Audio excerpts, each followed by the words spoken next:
Thank you, Madam Speaker. This evening on Earth Day, I'm debating an issue I raised on February 19th during question period. The essence of my question was to highlight the inconsistency of this government between what they are saying and actually doing when the rights of Indigenous peoples are concerned and in the fight against climate crisis. While these issues may seem different, they are intricately connected. First, I want to underline that no communities on this land are fighting more for the natural world than Indigenous peoples. Indigenous peoples are caretakers of Mother Earth and realize and respect her gifts and her power. They advocate that we must take only what we need, we must use great care and be aware of how we take and how much so that future generations will not be put in peril. In 2015, during the United Nations Framework Convention on Climate Change, the Prime Minister recognized that, quote, Indigenous peoples have known for thousands of years how to care for our planet. The rest of us have a lot to learn and no time to waste. No time to waste. 2 years later, using public funds, his government bought the Trans Mountain Pipeline. The finance minister at the time cited that this project was in the national interest and furthermore, an investment in Canada's future.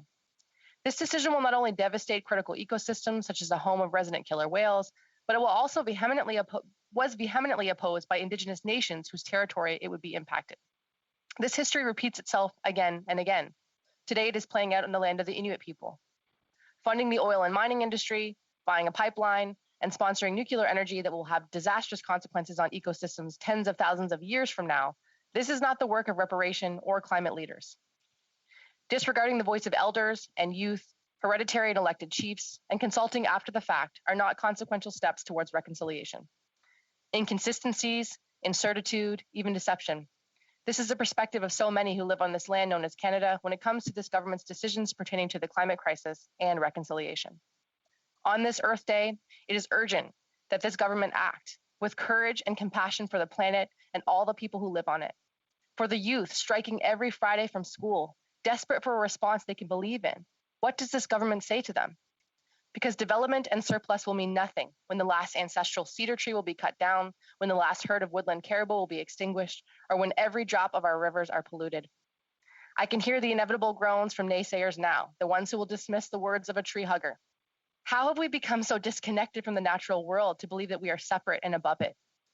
Honestly committing to respecting the rights of Indigenous peoples and fighting the climate crisis is not something you can do intermediately or without conviction. Canadians need a government that will willfully, without detour or compromise, commit to the future and the future of the generations to come, one where our children have a right and an understood responsibility to the natural world. We must listen, learn, and implement the knowledge of the first people who know the land, its rivers and forests, and how to live in harmony and respect with all forms of life. This government needs to lead this transition, this necessary culture shift, not in 10 years, but now. Thank you, Madam Speaker. The Honourable Parliamentary Secretary to the Minister of Crown Indigenous Relations. Thank you, Madam Speaker, and I would like to thank the honourable colleague from Fredericton for raising this important issue and acknowledge that we're gathered here on the unceded territory of the Algonquin people. And I also wish her and everyone a happy Earth Day, as it's a historical day in many ways in the issues that she had highlighted. First and foremost, the Government of Canada is renewing Canada's relationship with Indigenous people based on the affirmation of rights, respect, cooperation, and partnership. Since 2016, we have taken a range of important measures that contribute to a renewed, respectful Crown Indigenous relationship that align both Section 35 of our Constitution and the United Nations Declaration on the Rights of Indigenous People. As my friend knows, she was part of C-15 deliberations today, where we were able to pass this milestone legislation through our committee and off to the other place. As of today, 9 federal laws that refer to the declaration have been implemented. In regards to the United Nations Declaration of the Rights of Indigenous Peoples, which again is a very important document, as it indicated, this historical document will now become Canadian law within weeks. This legislation represents a fundamental shift in the relationship with Indigenous peoples by recognizing rights articulated through the declaration. We're committed to ongoing discussions to make progress together, advancing reconciliation, improving community well-being, and renewing Crown Indigenous relationships. In a nutshell, C15 is about protecting and promoting Indigenous rights, including the rights to self-determination and self-government, equality, and non-discrimination on the basis for forging stronger relationships with First Nations, Inuit, and Métis. The Government of Canada has developed or updated policies and guidance to be consistent with both the Declaration and Canada's constitutional framework. These policies assist federal officials in their work when it involves Indigenous peoples and helps contribute to the implementation of the Declaration. We are at over 150 active negotiation tables with more than 500 communities representing over 1 million Indigenous people to support their visions of self-determination. And our government has also co-developed a new innovative recognition of rights policy framework with the BC government and the First Nation Summit to improve the treaty process and to better advance self-determination in British Columbia. Our government remains committed to a renewed and respectful relationship with Indigenous people. Thank you, Madam Speaker. The honourable member for Fredericton. Thank you, Madam Speaker. And my hope is that in advancing Indigenous rights, we will also, move towards addressing the climate crisis as well. So we must think about what is truly at stake here, to think about our children. The Minister of Environment and Climate Change has mentioned his daughter many times in his speeches. He even mentioned how she has urged him to do more. The youth are the ones who bring me hope when I feel defeated.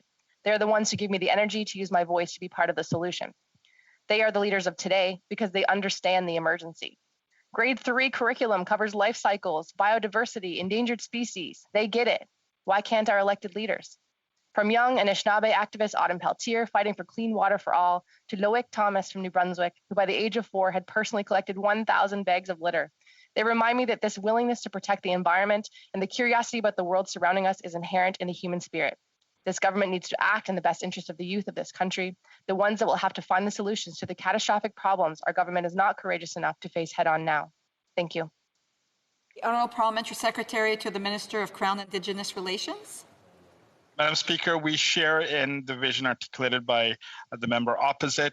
Today, the Prime Minister in Washington committed at their summit to reduce and to meet our targets set in Paris and exceed it by 2030, and also to meet our 2050 net zero emission target. So this is a historical day in many ways. And I just want to reiterate that our government passed key legislation to support Indigenous languages, affirming Indigenous jurisdictions over child welfare, and introduced legislation to implement UNDRIP, and it has progressed through the legislative process in the last several days.